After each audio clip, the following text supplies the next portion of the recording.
الله أكبر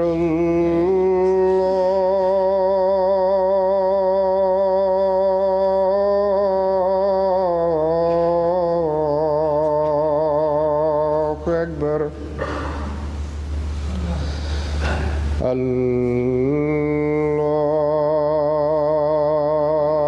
الله أكبر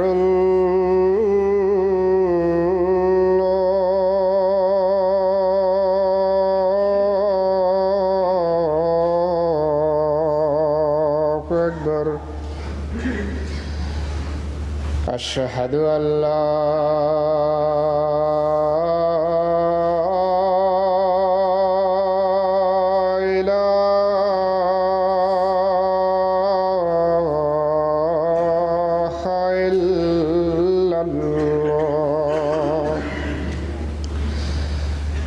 أشهد أن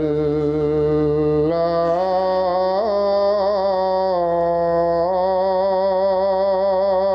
إله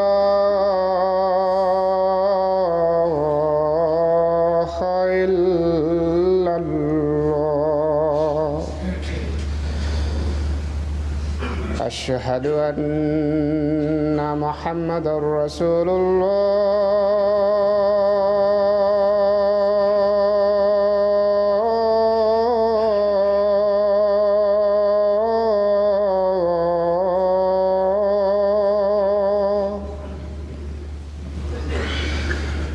أشهد أن محمدًا رسول الله حي على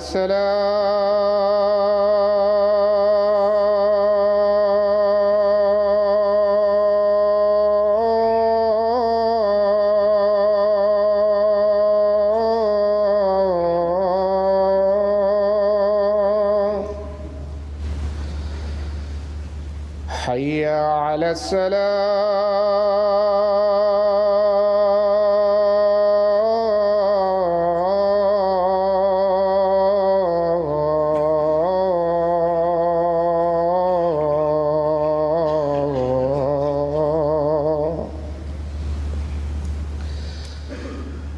حي على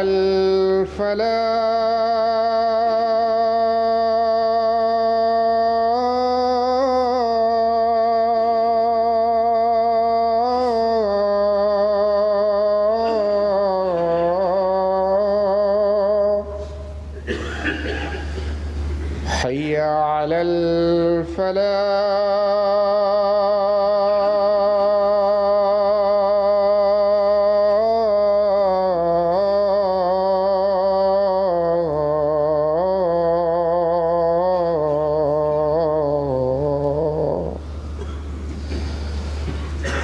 الله أكبر